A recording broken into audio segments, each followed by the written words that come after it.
and the horse, and arrayed Mordecai. So this is pretty embarrassing here. It's like, man, I'm trying to kill this guy, but now I gotta dress him up in the king's clothing, and I gotta put him on a horse that the king rides. He goes, and brought him on horseback through the street of the city. Not only that, and proclaimed before him, thus shall it be done unto the man whom the king delighteth to honor. So he's like, basically, he's like his little boy here, you know. Maybe he drags the horse, and then he yells to all the crowd that, hey, this is the guy that the king wants to honor. I mean, he's thinking before that it was going to be himself, but it didn't quite happen the way he thought it would. And in verse number 12, and Mordecai came again to the king's gate, but Haman hasted to his house mourning and having his head covered. So maybe he went home like a little boy, crying and all embarrassed, and then he begins to complain to his wife. And Haman told Zeresh, his wife, and his friends everything that had befallen him.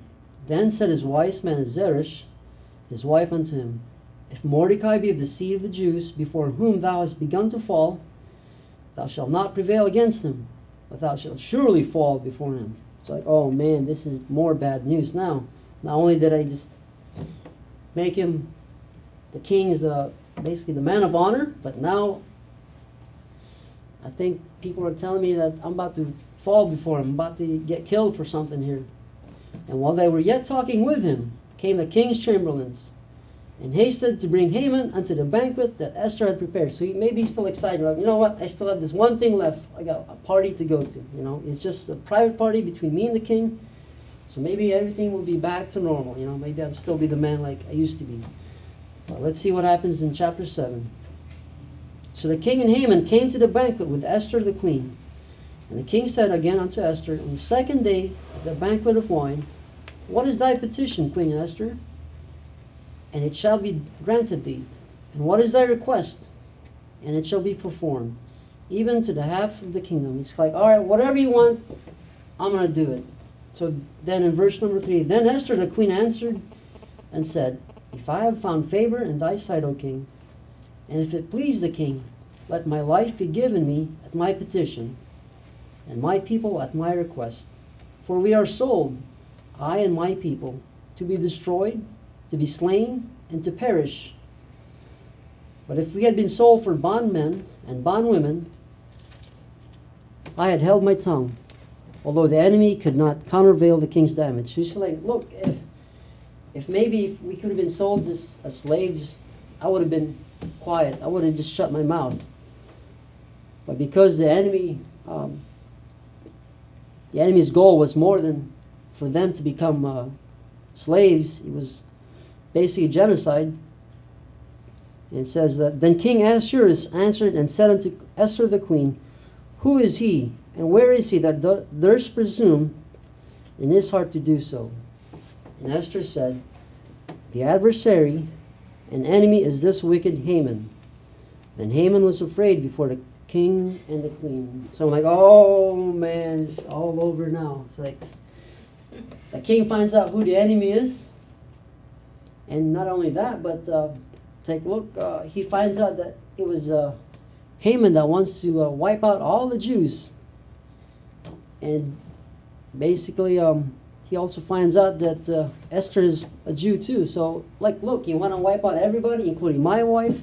And if you're the king, that's not really a good thing, huh? You're trying to take all my people, not only that, but also my wife. If something's going down here, I'm going to have to do something about this. And the king, arising from the banquet of wine in his wrath, went into the palace garden. So this guy is so angry that he just kind of stood up and left the banquet.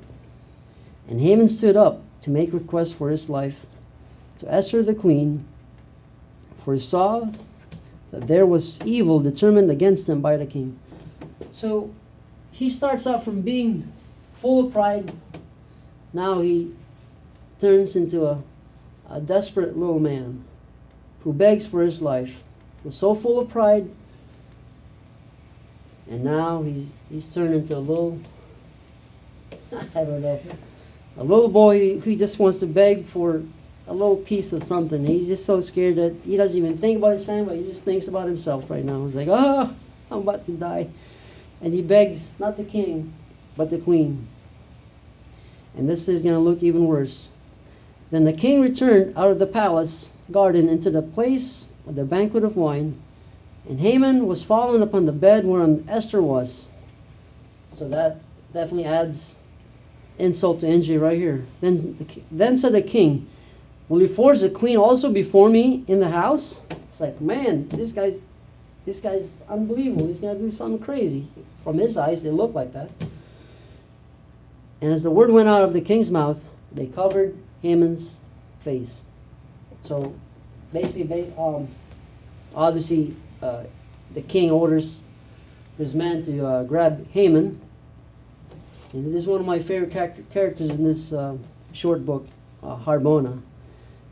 And Harbona, one of the chamberlains, said before the king, behold also the gallows 50 cubits high, which Haman had made for Mordecai, who had spoken good for the king, standeth in the house of Haman. Then the king said, hang him down. It's kind of like one of those boys that, it's like, hey, remember that guy? You know, he tries to add insult to injury, you know, like, it's one of those guys where when you're down, he wants to kick you even more. But this guy, he's pretty awesome. Maybe he's laughing, you know, hey, king, you know, remember that guy?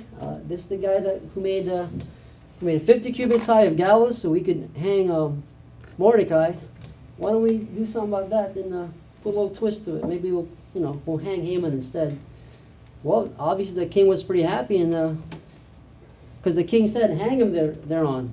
And he goes, so they hang Haman on the gallows that he had prepared for Mordecai. Then was the king's wrath pacified.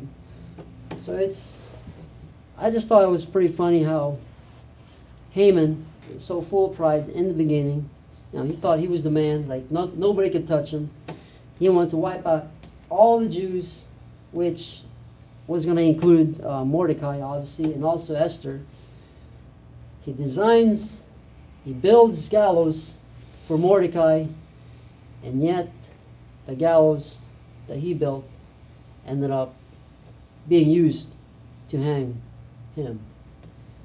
I'm not sure if it's irony or what, but I just think it's pretty funny how the thing they designed for somebody he hated ends up the thing for a person he loved most, and that was him.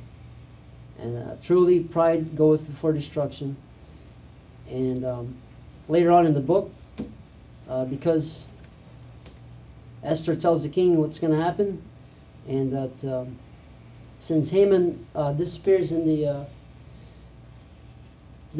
by being hanged, so he dies, Mordecai gets lifted up. He becomes basically second in command, and the Jews, they were able to kill, I believe, 75,510. The 10 included the 10 sons of Haman. They're all basically executed. And I just want to show you a couple of things about pride. Well, when you look at this, you think, well, yeah, that was that one guy. Sure, he was full of pride. What does this have to do with us? I think for Christians, pride does manifest itself in several ways. One would be the thinking that we're okay without God. How we do that sometimes is that sometimes we get in so much a rush that we forget to pray, or we forget to do our devotionals, or even we forget to think about God in our busy schedule. And that's a pretty prideful way of thinking that we're okay without God. And for the lost people, well, pride definitely manifests itself by them thinking, I don't need God, I'm okay. And it's not okay. We're not okay without God. We need God. Another thing that pride manifests itself is the lack of prayer to God. Again, it's pretty sad sometimes that as Christians we lack prayer, and that ought not to be. It shouldn't be that way. Another thing is just the lack of dependence. Another thing is the denial of sin. That's pretty prideful of us sometimes, that we think, oh, what? I don't have sin in my life. I'm okay. And another thing that pride